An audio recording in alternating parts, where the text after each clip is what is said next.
Testing. Call the planning and zoning meeting to order. At this time, I will turn over the microphone to our attorney.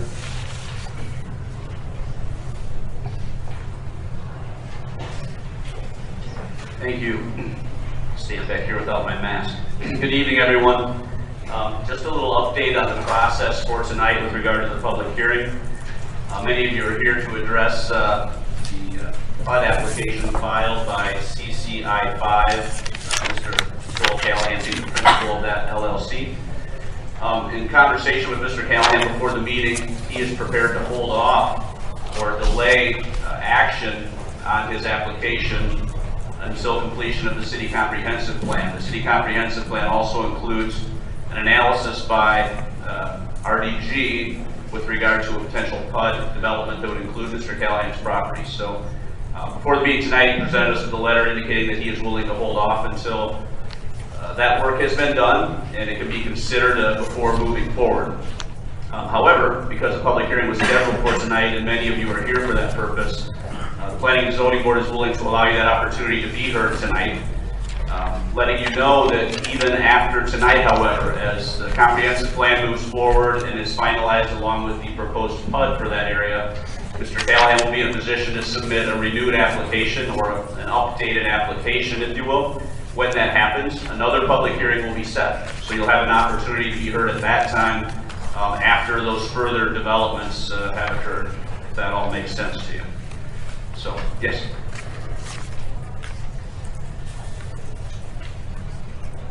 Yeah, PUD is a planned unit development, just to be clear on what that is. And the city code zoning ordinance include the chapter that speaks to the requirements for a planned unit development within the city limits of the city of Peosta.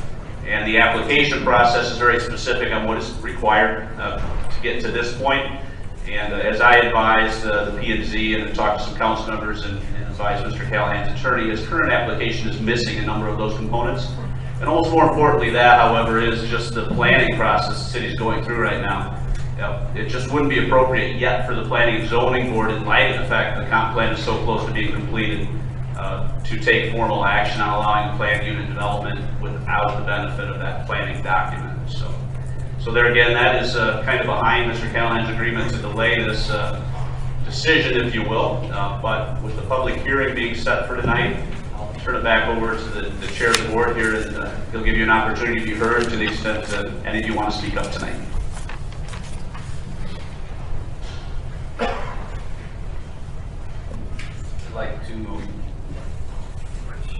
I'd like to call Whitney as moderator for the public comments.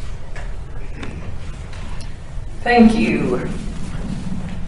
Jim, do you have anything you want to say before we get started? No, thank you. Okay, so I have a couple items I will read into the record quickly before we sort of go over ground rules and listen to any input the community is ready to offer. We did receive one petition in 2 different forms. There are approximately 74 signatures on the first section, 50 of those being residents.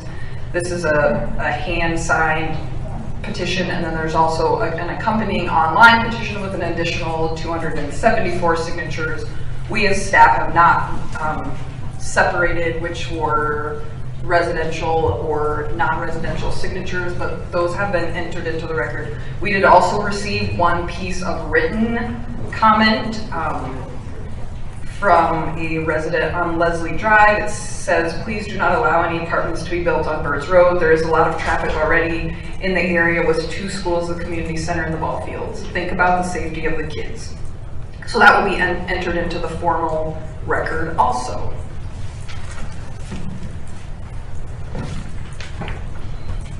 We'll try to get through this quickly. So anybody who wants to can speak. We will limit time if that becomes an issue, but we really just want to make sure we welcome anybody who's interested in giving feedback to step up to the microphone. In an attempt to organize things, we have I have a little bit of an order I would like to use just so we don't have people piled up at the microphone like we would in the pre-COVID days, which would be just fine. But we are happy to have you all here. This is the biggest crowd and a super engaged public, so that is what anybody in my position would love to see. So like, we have so many great things going on, and development of this sort or any kind of development is really exciting for the community and the future vitality.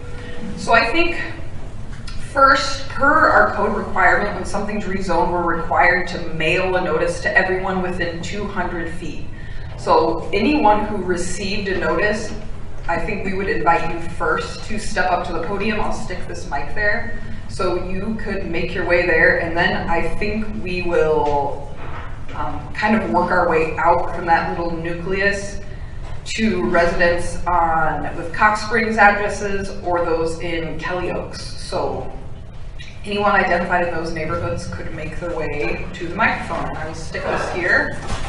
And we will, of course, just be respectful if people are speaking. Wait for a minute. We'll take a second between speakers. We'd like you to identify yourself and just your address quickly, and the staff will take that down. The council or planning and zoning, if you have a clarifying question, there's something in their comment that you aren't quite understanding, please sort of raise your hand if we can make sure we address that. But otherwise, we'll just try to get through everyone as quick as we can.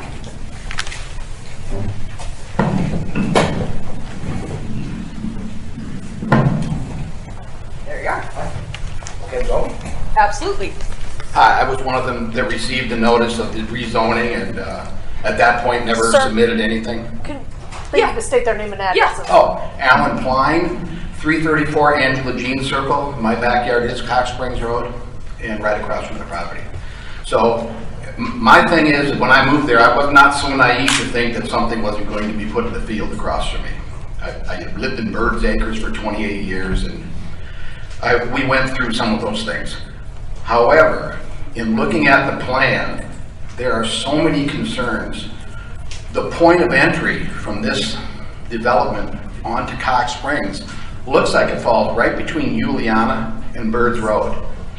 I know we're all from here, drive that sometimes in busy times. It's bad, okay? But that's part of being in a growing city, I guess. The other problem I've got with this is our schools are at capacity. Everybody needs to think about that when we're putting in multifamily units. Going to have to maybe build another school, who really knows. I'm forever complaining that there are no sidewalks in the subdivisions, even my new subdivision, no sidewalks. I'm familiar a little bit with Asbury, Iowa, and originally they didn't have sidewalks. Now they're battling with the people to put them in. Maybe that should be considered for this particular application, okay? But basically, I am disappointed that at the last minute they've withdrawn temporarily or backed off or things like that. And I appreciate everyone up here representing the city that we don't rush into this and we think long and hard. I'm all for development. In fact, we've got plenty going on in my neighborhood and some commercial development going down the bottom, and that's all fine. But please think long and hard about what's going on, and I would agree with the one letter from the people on Leslie. Think about the safety. Thank you.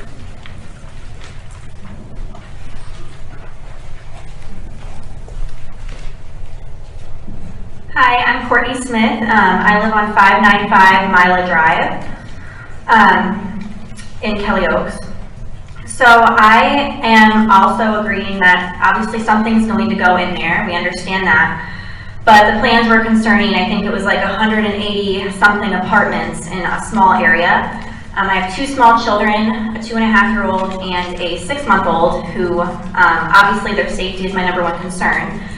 I am from Dubuque, well, Asbury. My husband's from Dubuque. We went to Wahlert and we moved to Peosta because we wanted the small town feel that Dubuque no longer has, and even Asbury has kind of lost. It was a hard decision to make. My husband was against it at first to move to Peosta, and I talked him into it, and now both of us say we don't ever want to leave West Dubuque. The reason why we moved to Peosta, like I said, it was losing the small town feel in Asbury and Dubuque, and safety is a big concern. I just wanted to note that the crime rate in Dubuque is 14.1 in violent crimes, which is below the national average, but the property crime is 42.4. which is almost 10% higher than the national average. Meanwhile, Peosta, the property crime is 12.0 and the national average is 35.4. So the crime in Peosta is obviously extremely low and the best reason to raise kids here. The other reason is schools. We went to Catholic school growing up, but we wanted to give our children a more diverse experience in public school. And the great thing about Peosta is the public school system feels almost like a private school because the parents are so involved and everyone knows everyone, and that's what we love about it. But if people continue to move out here in small areas with big developments in 180 apartments, I feel like it's going to lose that feel in the schools as well. Obviously, safety in the streets is a huge concern for kids. Like it was mentioned, traffic is kind of getting out of control a little bit on Birds Road. And obviously, there was just an incident that we all heard about that wasn't on Birds, but near it. And I feel like the more people that live here equals more cars, more traffic, everything. Just another concern. And I know you mentioned the online petition. It was my petition, and I actually just checked it, and it's up to 252 supporters now who are against this development. So I just caution you to think about the number of planned development that's going in there. Maybe not apartments, but more condos or townhomes would be more appropriate. Something like that. So, thank you.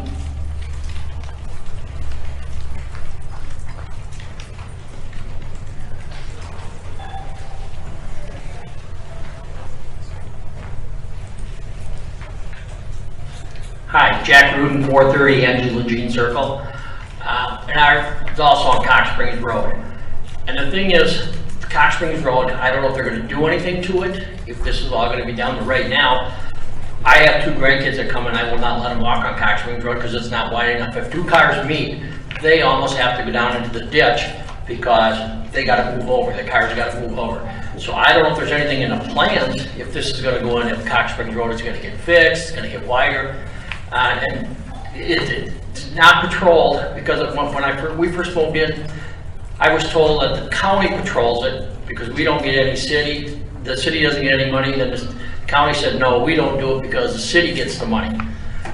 And if you stand on our deck and you can look at where they got that flashing yellow light, anything between 3:30 and 5 o'clock, 4 o'clock, 5 o'clock, the average speed when they come down over that hill is anywhere from 53 to 61 miles an hour. And it's supposed to be a 35 mile. And I know it's a big city and these guys do a great job, don't get me wrong. They can't be everywhere, but you know, at that speed and you're gonna put another driveway in there, you know, something's gonna happen unless they fix Cox Springs Road. So hopefully you guys don't allow it, so thank you.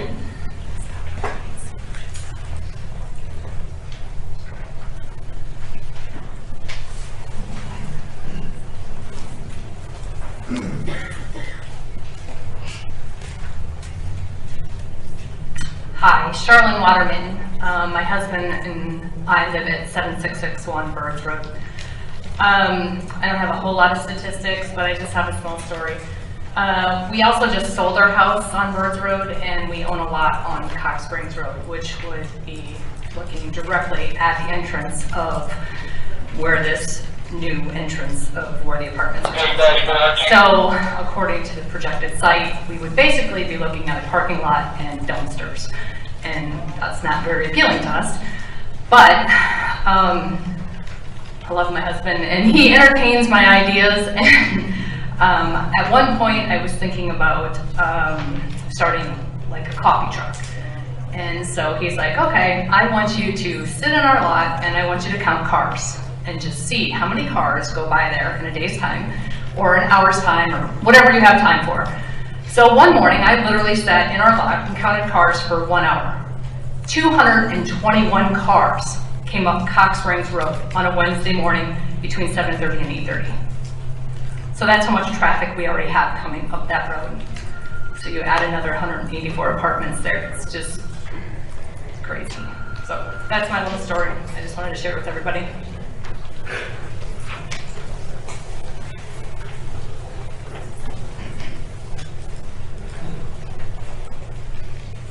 T. Shields, 742 Lamar Court in Kelly Oaks. And I just have a question, and I don't know if this is supposed to be a comment section, but if they sent a letter for clarification or postponing it, what is the time frame for that? What are we looking at as far as you're waiting for some council or city planning, master plan, and then what would the time frame be for us to come back and have comment?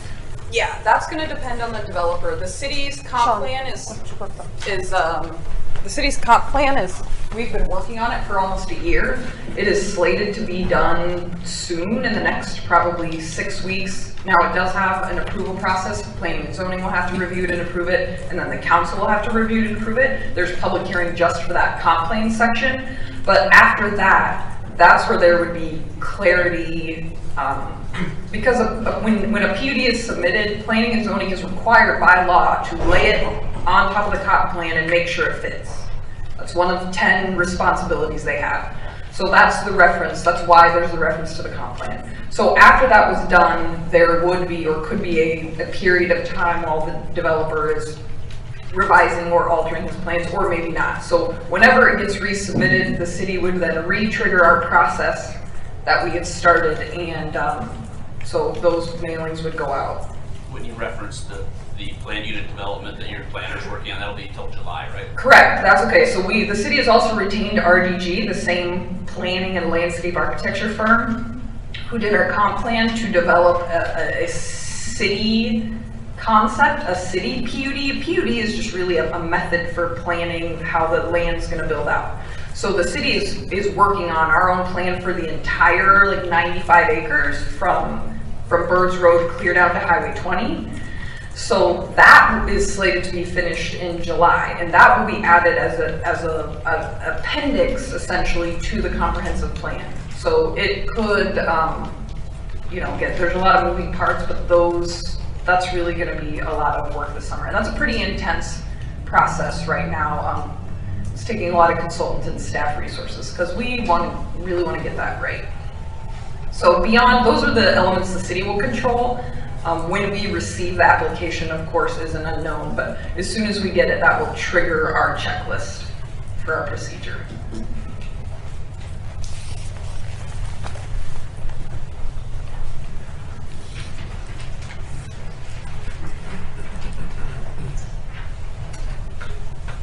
Hi, I'm Jordan Gooby. Me and my wife live at 7643 Birds Road. We moved from Dubuque on University Avenue, which was busy, to another busy street, but in Peosta. I'm all for the community to grow, not trying to shut that down. My kids and all the other kids out here, you watch them and they act like kids. They run around, they play. My kids go up and cross Cox Springs daily, 2, 3, 4 times a day, going into Thunder Hills. I have no problem with them crossing Cox Springs, even as busy as it is. But when you start to add 184 something more places, even if it is going to be single family homes over there, you add that many more places for people to have multiple cars per unit. Really makes the area very dangerous. So I just want to throw that out there.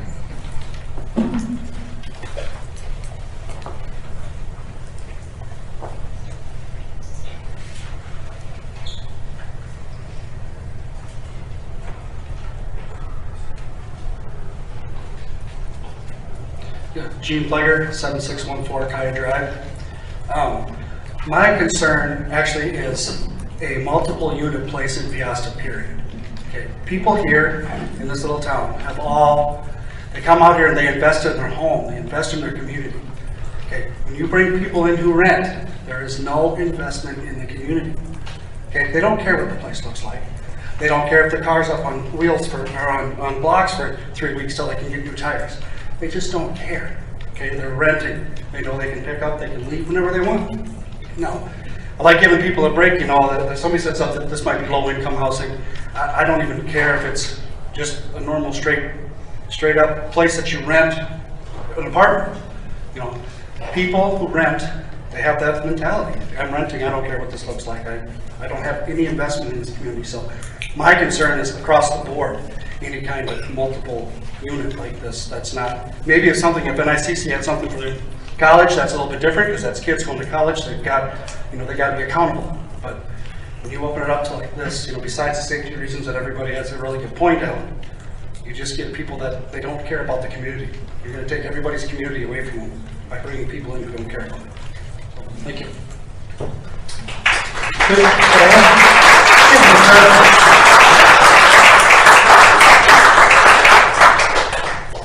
Gene? Yes. Jim Murphy, if I may, just to ask a clarifying question. Yes. In your comments, were you intended to refer to multifamily housing, or were you referring to rentals? Because they can be different. Probably not the condo-ish room where you buy the condo because you still have investment. I'm talking about anything that's rented, the units where you rent them out. Okay, so your comment is to the rental versus ownership as opposed to single-family, multifamily. Correct. Okay, thanks for clarifying.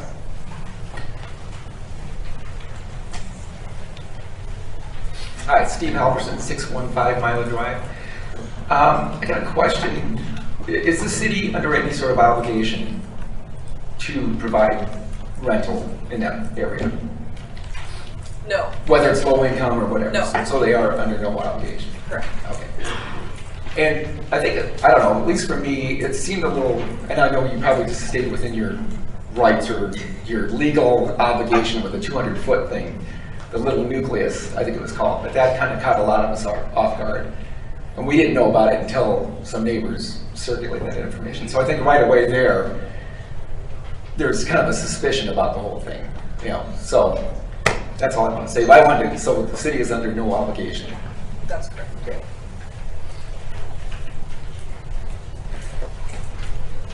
Hi, Russ Bob, 7417 Juliana. I'm going to start by saying we are against this proposal. I agree with all the comments that have been made so far. One of the things I'll address as far as the traffic, I'm sure you've all been on Juliana, and it has been a shortcut for Thunder Hills and Birds Acres for a number of years, and it's a posted speed limit of 25 miles an hour. Now, we do not have the speed sign on yet, but I talked to Chief and he said that's coming.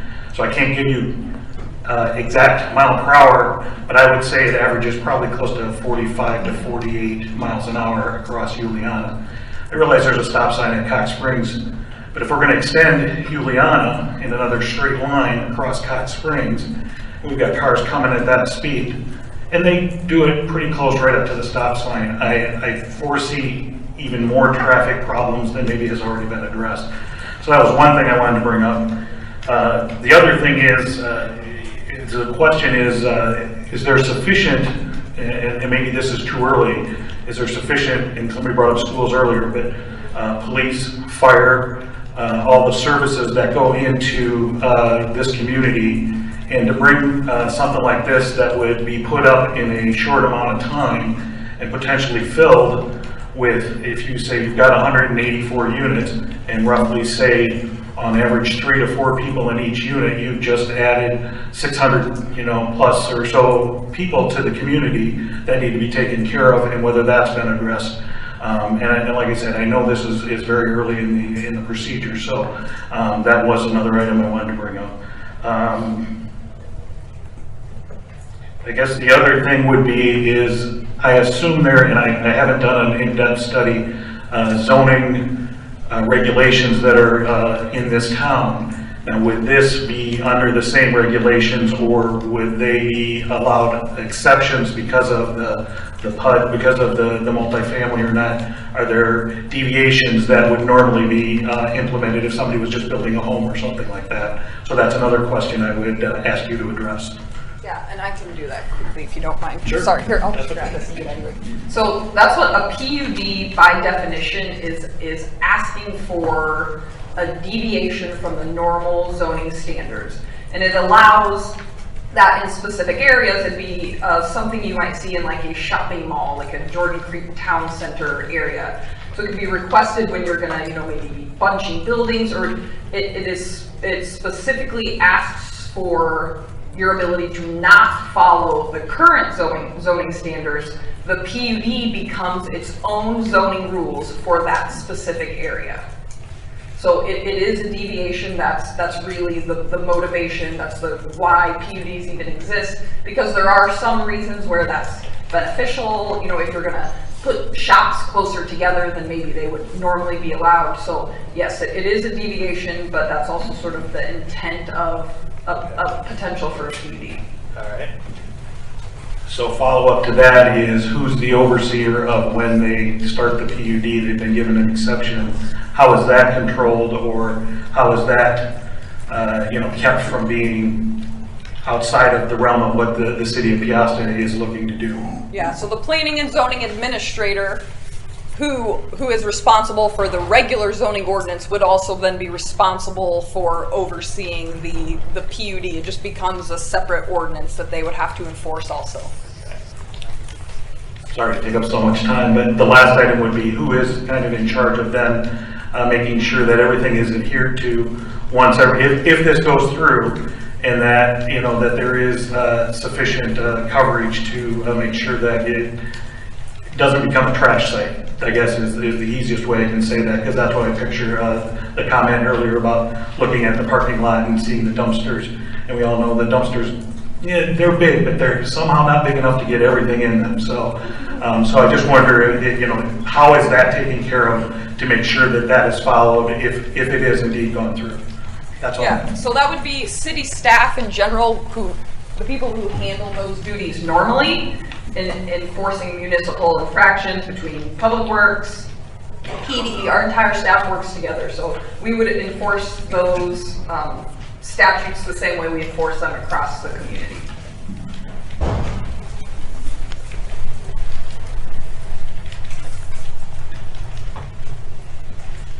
Okay, I think, oh, go ahead, yeah.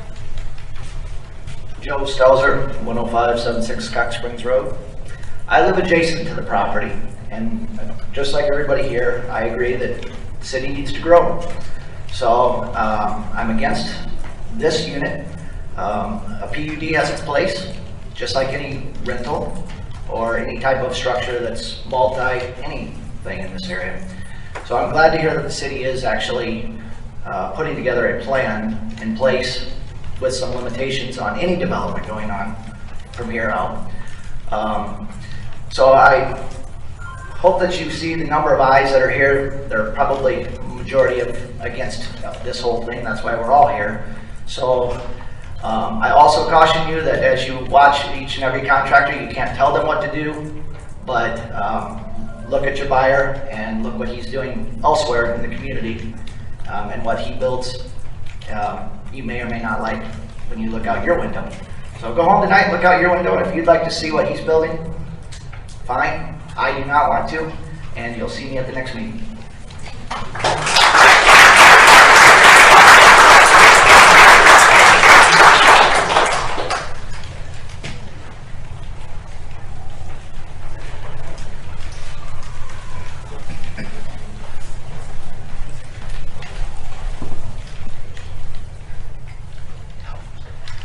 I'm Naomi Von Holland.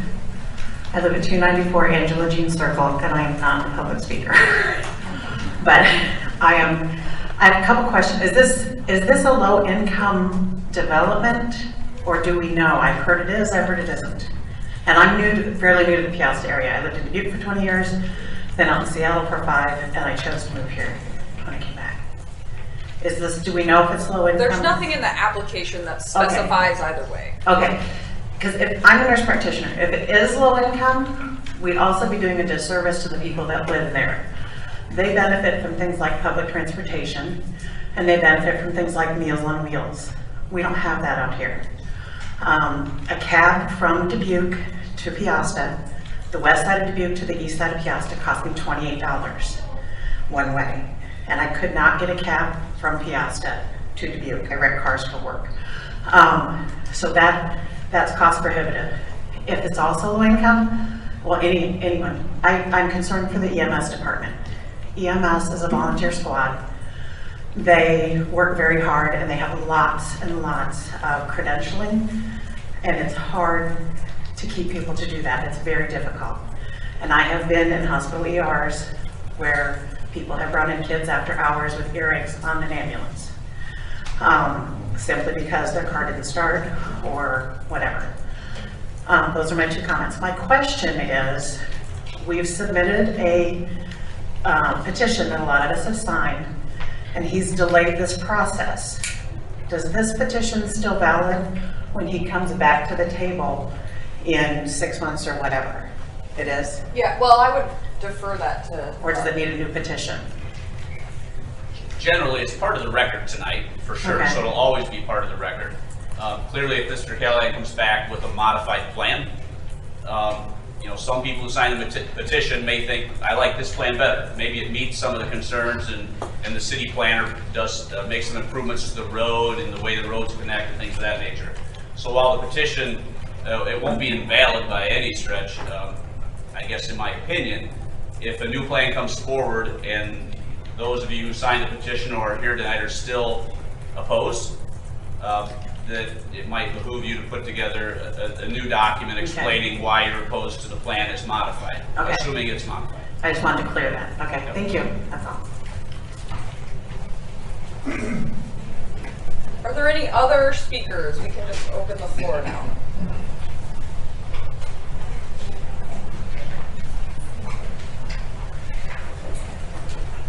Hi, I'm Leo Kennedy. I live at 7797 Below Drive. I guess I have a couple questions. First of all, we knew for about 3 or 4 years the apartment complex was going to wind down at NICC. Most of us, at least ourselves, heard about this on the 30th of March. So I'm kind of wondering why all of a sudden this popped up this quick. And the second thing is we just spent, the city just spent a lot of money on that 65 or 70 acres there. And before we stick the 180 unit in one corner, that we better find out what we're going to do with the rest of that and make sure that that 180 units is going to fit in with the rest of that program, because there's going to be a lot of money, or you're going to need to spend a lot of money to put that unit in there. And you're right across from a public or a Catholic school, which don't make any difference whether it's Catholic or public. You're an elementary school, and you're going to have traffic already. We live on Below Drive, so we see that traffic going by every morning. And so I know what the traffic is going to be like, and you put 180 units in there, and you're going to find out you're going to have a snarl like you wouldn't believe. So anyway, that's my point. But that we knew about that other unit down there for the last 3 or 4 years. So this one we found out about the 30th of March, so I'm a little concerned about that.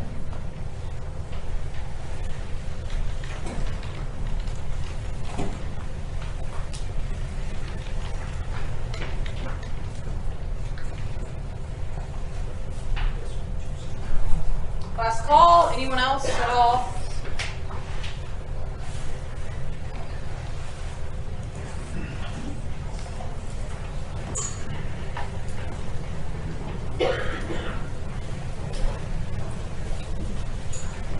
Ryan Kramer, 7605 Kaya Drive in Kelly Oaks. I guess my big concern with the whole thing, everybody's voiced their concerns about safety. I watched a video here in the last week about the city's comprehensive plan, or what they've got. As you can see, they want to move the city of Peosta east, okay? When you look at other developments that have been done in towns, Dyersville, Farley's got the garden apartments, they're all on the edges of towns, out maybe in business districts and everything. The way the city of Peosta is growing, right here is going to be the center of town. So you're going to take and you're going to put these monstrosity of buildings in the center of town where people have built their homes, put their investments in, and did everything, okay?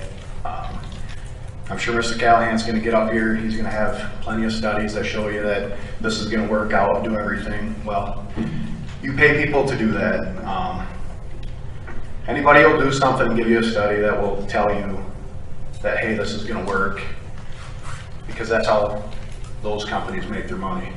But like I said, as we shift the city of Peosta to make that central point, to find that downtown area, you're going to block that view, that green space that everybody felt and thought was always going to be there, or seen it in their future plans. So, you know, I look at the city to encourage it, how you feel the city's gonna grow and what you do. Like I said, people in Kelly Oaks, you know, when I moved in, I was probably the 8th house there. There's 55 houses there. But that's over a span, you know, of that whole subdivision. Here you're taking a fraction of that subdivision and throwing probably, I don't know, 10 times the amount of people in that same amount of space. You know, I've invested time and money into my house in the neighborhood. We've all felt that, you know, that was going to be developed. They've been, you know, the city's been talking about, just like Leo had stated, you know, that's going to be developed. You're going to take up good, beautiful green space that the city has planned, thought about, processed, and again, like I said, you're going to take these buildings, shove it in the middle, and make it an eyesore for everything, okay? All these buildings like that, they're always great when you put them up, and in 10 years, the developer who doesn't live in the community doesn't care anymore, okay? They fall apart, they keep up to as much as it takes because the city or whoever's the governing body over it makes them take care of it. So, that's all I have.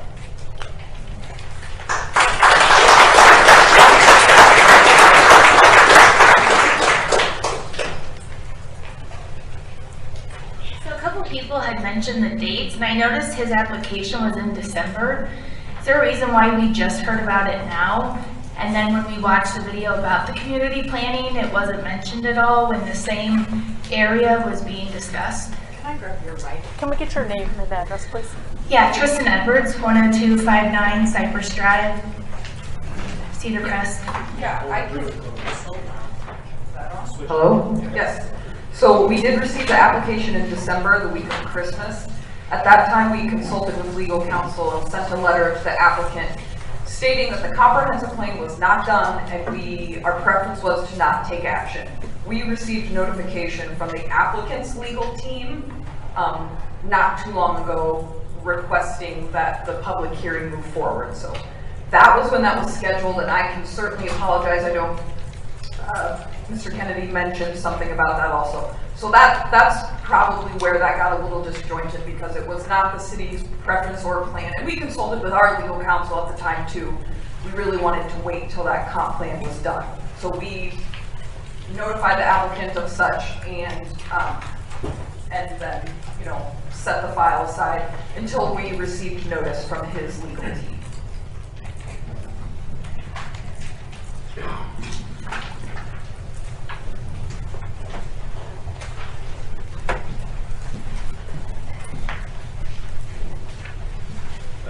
Joe Whaley, 218 Brent Drive. My wife and 2 kids, we just moved here quite recently. This came to my attention also quite recently as well.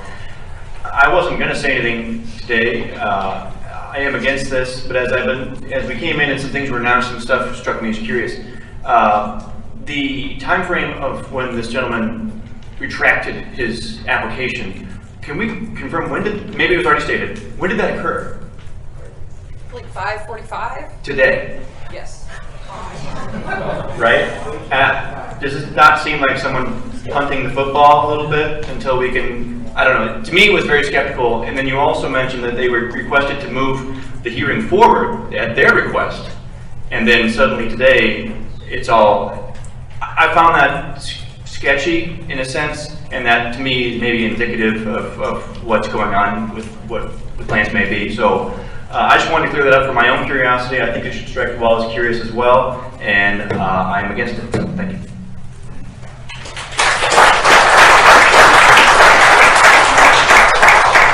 Before you, let me just clarify one thing, just on your point to let you know, I guess, my involvement. I've only been city attorney for a short time. I wasn't involved back in December. And when you know, this process I learned was moving forward, and the city had some concerns with the completeness or lack thereof of the application, the comprehensive plan and things.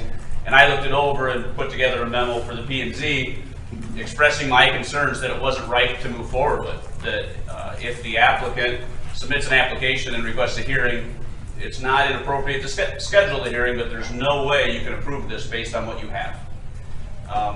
I communicated that just yesterday, because again, I've just been brought into this fairly recently. Communicated that yesterday to Mr. Callan's legal counsel. I was out of the office a lot today, so I didn't have much time to deal with it, but I communicated the concerns that I shared with this group to his counsel. I understand she communicated what I communicated to Mr. Callahan, and for whatever reason, I can't speak to what was communicated in the past, but at least that level of communication seems to have convinced the developer to hold off until those other elements are completed. Now, talking with Whitney, I understand similar communications happened back in December that the city wanted to wait.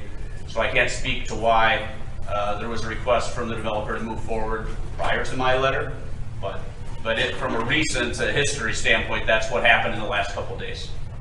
Thank you. You bet. Sorry, I'm Courtney from 595 Mila Drive again. Just really quick to piggyback on what some people have been pointing out about Mr. Callahan. I have very close relationships with some highly reputable contractors in the greater Dubuque area, as well as someone who has a lot, who is involved in the city in Asbury, and all three of these groups of people have told me when I mentioned his name that he should not be welcomed in Peosta. So I'm just going to caution everyone on this contractor to maybe get advice from some other people who have worked with him or dealt with him in the past as well. Thank you.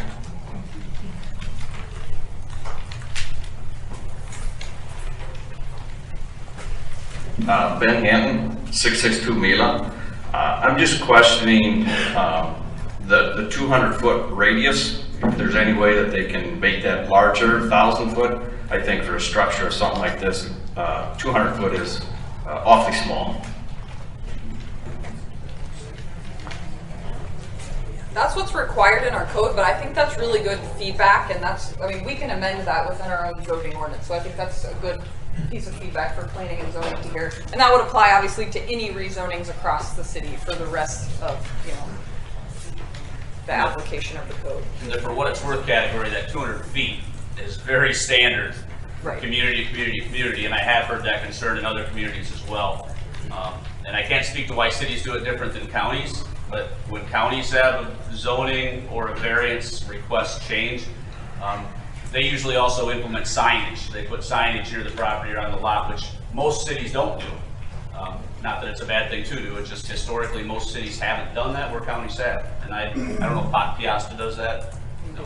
So there are things the P&Z can talk about and make recommendations to the council to change the ordinance to get more notice out there. But yeah, the 200 feet is not uncommon.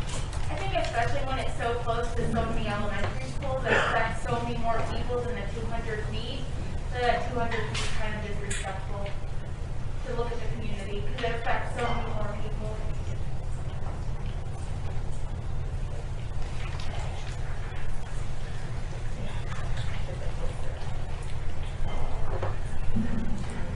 Good evening. My name is Rick Hanton, and my wife and I have lived in Peosta 2 whole weeks. And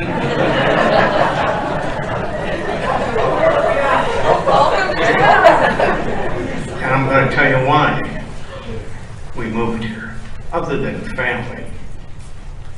We have 3 children, great spouses and a husband, and each of them have 2 children, so we have 6 grandkids. 2 of them live out here, and one is a sports addict, can't get enough of it.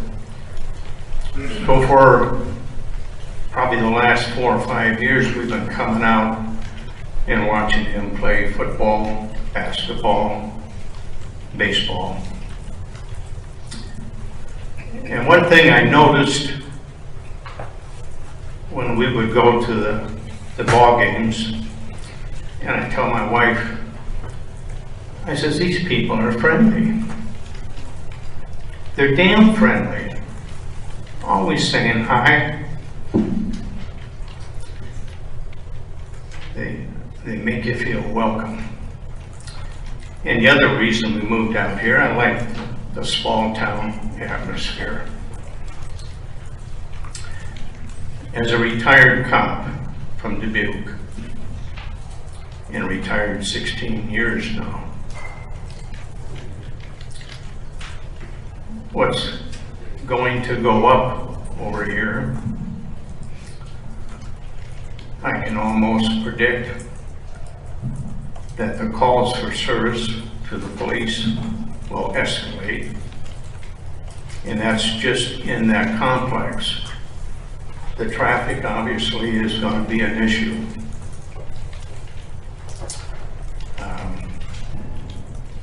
Again, we've only been here 2 weeks and there's a lot that I don't know, but I just wanted to let you know what my wife and I feel about and think about Peosta. Great people, and I want to see it stay that way. Thank you.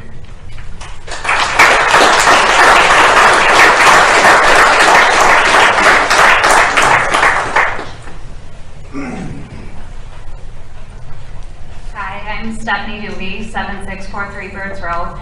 Not enough people made a point to talk about how this is going to affect our school, not for just the eyesore for the people that live around the property, but we moved out here because of the school. And our youngest daughter, she struggled with reading, and our first month here, she doubled her words per minute that she was reading. And so if you pack that many kids into school, then the school rating is just going to go down, and it will break my heart. And obviously I'm getting emotional because I really do want people to think about that, because it brings tears to my eyes every time I get her progress report and see how well she is doing being at this school in Peosta, and I'm so proud. Thank you.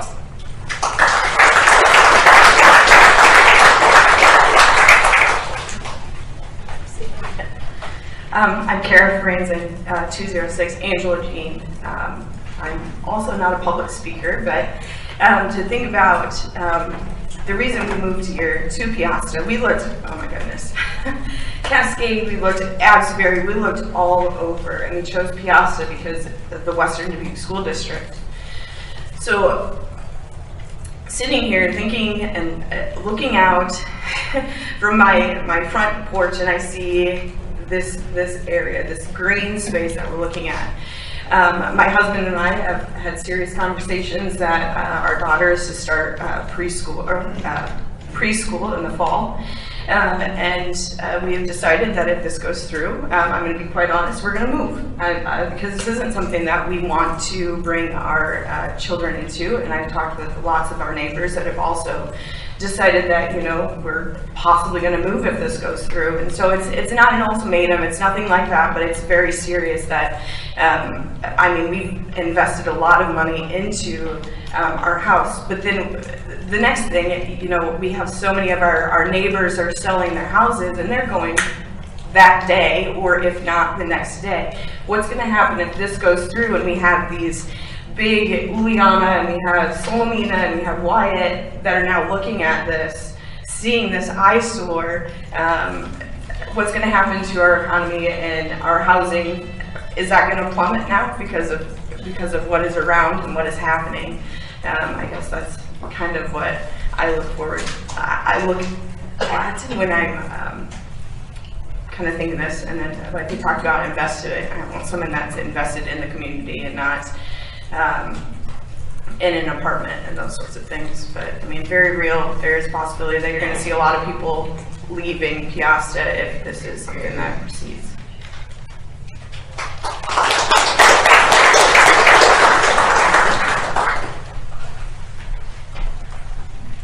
Hi, I'm Sarah Borwald. I live in Thunder Ridge, and I grew up here all my life. One of my concerns that has not been brought up, I don't think tonight, is just the revolving door of people when you have rentals and you don't really know who's coming in, and being so close to the schools. It concerns me with all of the kids and the neighborhood, all of the kids out playing outside on the playgrounds. Seton is not fenced in. That would probably be something that would have to happen. And then just the revolving door of kids. If you have multifamily units, kids going in and out of the school system. So now your classrooms, your kids, so right now probably when you start the school year, you've got your set kids that you have pretty much the entire school year. When you have a big apartment complex so close to the schools, or in a small town, you've got a revolving door of kids coming in and out as well into the classroom, which causes disruption in the classroom because you've got new kids coming in and out all through the school year. So just another thing to consider and I also am against this going in, especially in this spot because of the traffic concerns and just also not knowing who's coming in and out and that many people so close to the schools and where the kids play.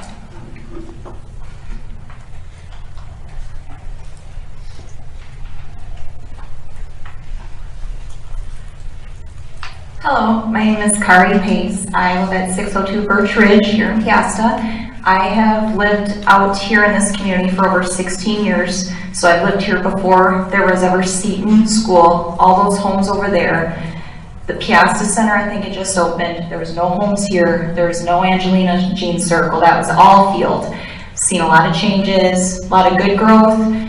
I hope that continues for the community because we do enjoy living out here. But the big reason why me and my husband chose to live out here when we chose to move is we wanted to be somewhere safe.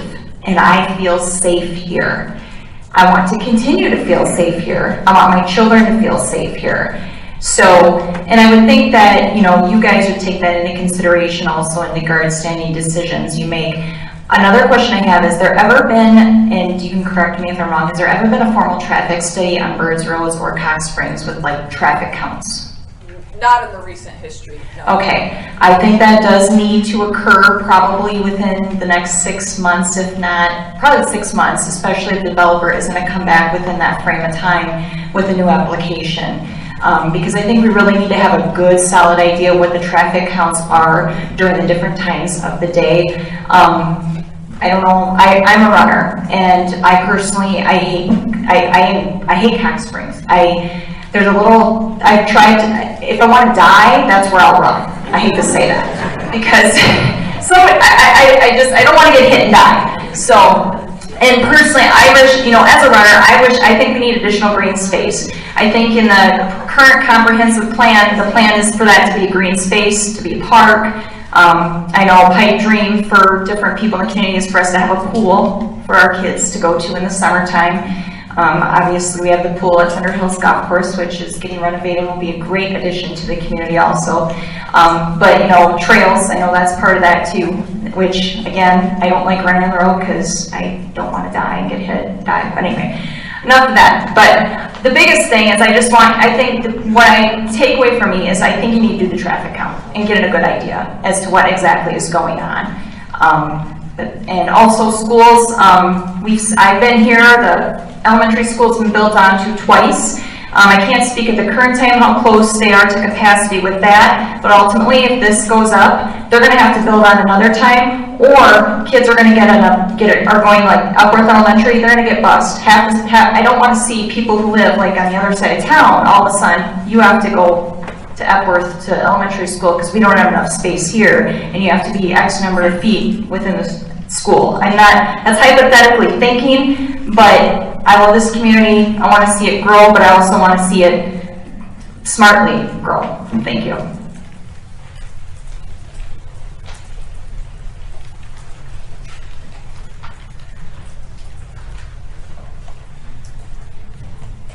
Steve Halverson, 615 Mule again. This is going to hit the papers, I'm sure, tomorrow, but I just want to clarify, I think it's not so much that we're anti-renter or anti-low-income renter. I think the gist here is we're more anti-monstrosity, huge warehousing renters like that. You know, that's I think what the main gist of this is. So just want to make that clear.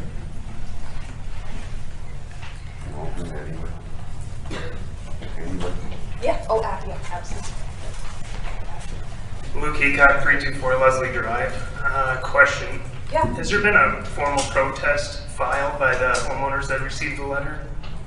Well, when we received the petition. Petition is different than Okay, protest. so no, that the petition is the only formal document we've received. Okay, so by the state law, is it true that if 20% of those homeowners that receive the letter file a protest before the public hearing, that then 3/4 of the council has to vote for that change? Again, initially it's before the P&Z to make a recommendation. There is a provision in the code. I wouldn't want to lock myself into it without looking at it, but the 20% does sound right. Go to a 3/4 vote, but that is something that. So then 3/4 of the zoning or the council, which one would it be? I think The council. The city council. Because they're the decision makers. Yep. Okay, and since he has delayed the public hearing, that resets the clock. So I guess if you got a letter and you want to file a protest, I'm just saying maybe something to do, you know? Something to think about for those people.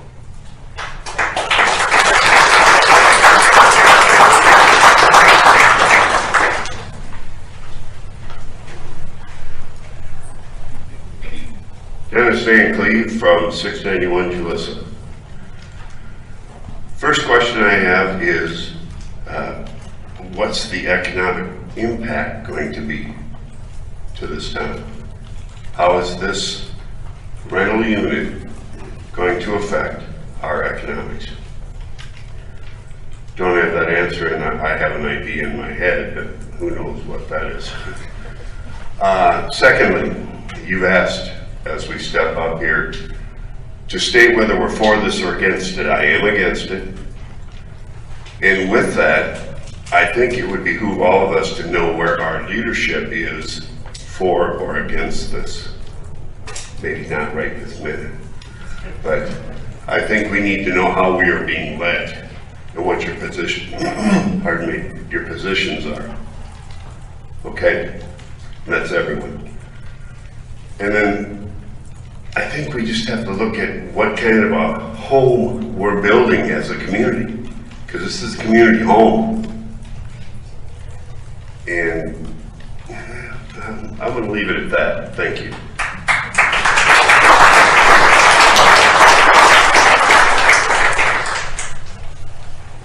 Any other speakers? If there's not, then I think if Mr. Callahan would like to address the group, would you like to do so? Sure.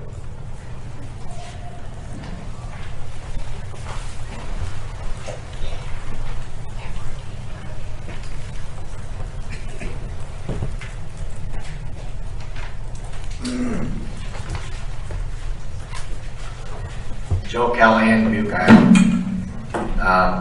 I guess I apologize. I didn't mean to blow this out of proportion. I actually started this process a year, 6 months ago. And it wasn't my intent to come in here and do something that didn't fit into the city. That's not what my intent was. The process that I'm used to dealing with is you bring something to the city's table and you get input back. I didn't get that at all. I was ignored, put on the back burner, said I didn't fill my applications out right, literally did ignore me. That's why I forced the issue of getting in front of a public hearing.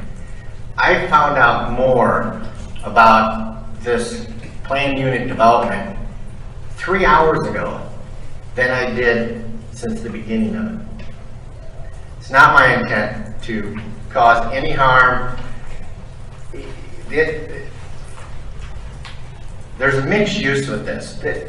A third of this property is intended for 55 and older.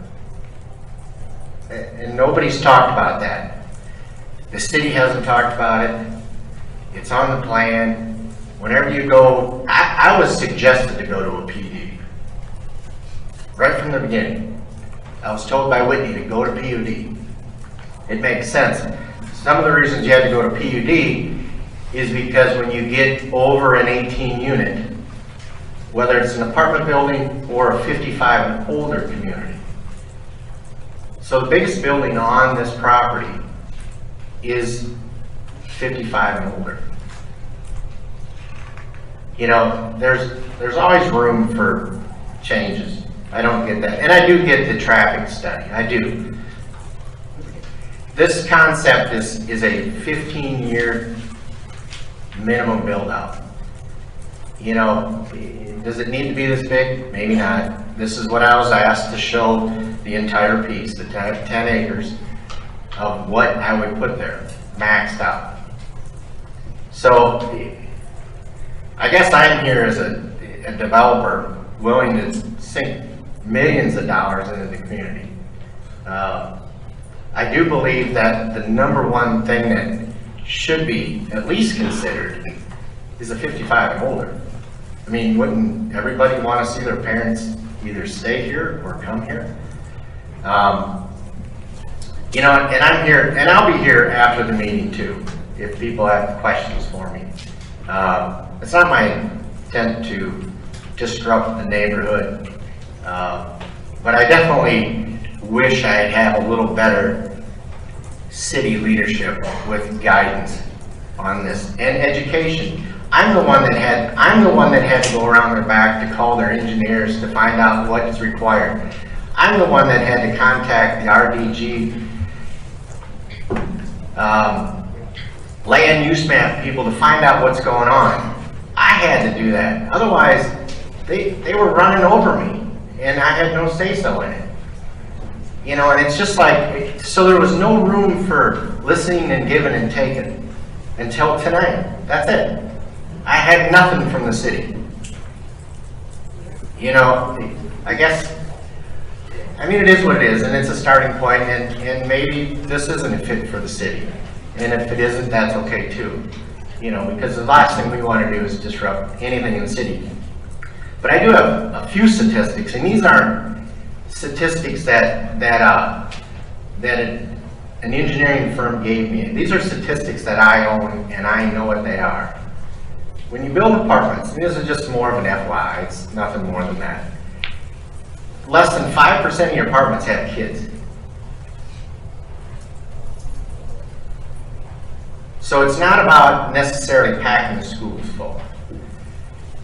If I develop this ground, this is an FYI, if I develop this ground, because I looked at this stuff when I go into there. If I build townhouses on this ground, I will actually have more traffic than I will in the apartments. Now, there's scaling difference, there's room, maybe there's not room, but you know, like I said, I'm going to be here after the meeting. People are more than welcome to ask questions. You know, I'm kind of disappointed in the city and the guidance that I've gotten, you know, if none. You know, so if any of us got any questions, I'm here. Sorry for... I got a question. If you're treated so bad, why do you want to come out here? Yeah. Well, but you got to remember, I'm still looking to do a 55 and older. I think Peosta is a great place. Maybe this isn't the greatest place to put it, or maybe the size is too big. But there again, if I had some leadership, we wouldn't even been here. If you want 55 and older, those people require services, such as Meals on Wheels, public transportation, EMS system, and you can't get a cab from Ma'am, I'm not doing an assisted living. It's a 55 and older. I could live there right now. It's whoever. Would they own those or would they rent those? They would rent them. most people. Well, actually, most people rent now more than they buy. When you get into your retirement age, most people are renting, not buying. I beg to differ with you. I lived in Vernon for 28 years and sold my house, okay? And I actually lived by Leo on Bellow Drive, in the same building, and I rented for a year to figure out what I would do. And found out that I couldn't rent cheaper than what I could. So I bought a house over on Angela Jean Circle, and that's where I'm at. So I don't think that people that have means are going to be paying whatever the rent's going to be. This isn't your first rodeo. Accelerate. This isn't your first rodeo. So I think, yeah, are we wrapping up the public comments? Are there any additional comments? Like I said, I'll be here if you have any questions. Can step to the microphone quickly, yeah, and then we'll send it back to P&Z. Yeah, go ahead. I'd like to ask Joe what type of buildings he's going to build. Are they going to be similar to what he did out in Farley? I think this community has a right to know that. And when you say 55 and older, for 1/3 of the people, 2/3 of them are not going to be 55 and older. That's a very poor mix of one apartment complex as far as I'm concerned. 55 and year older probably will not want to be living where there's a much younger generation with children around. I don't think that works. But Joe, what kind of buildings are you going to build there? They'd What's your intention? Are you going to be like Farley? They'd be like a mix of Farley and Dyersville and Dubuque. You know, it's the same construction as most homes are built out of. I think this community needs to line up the Farley and what would be built out there. All right, thank you. Okay, we thank everyone for coming out. I think now we will close the public hearing. I would like to say, just for clarity's sake, that myself and the mayor did meet with Mr. Callahan and the Birds family, the sellers, at least 5 or 6 times. So I hope you're really proud of your council, because I'm very proud of my leadership.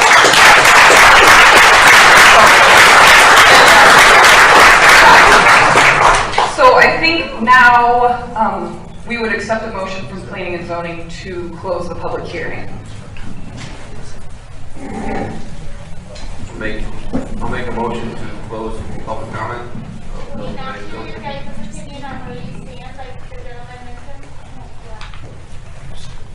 I would advise, I understand where you folks are coming from, but truly, until they get a completed application before them, it would be inappropriate for them to say, we're against it. They need to see a completed application. They haven't seen that yet, and have the benefit of the comp plan and the PUD design being put together on behalf of the city. They have a job to specific duties in the code that they're supposed to review, and they haven't had the opportunity to review those items that they're supposed to review yet.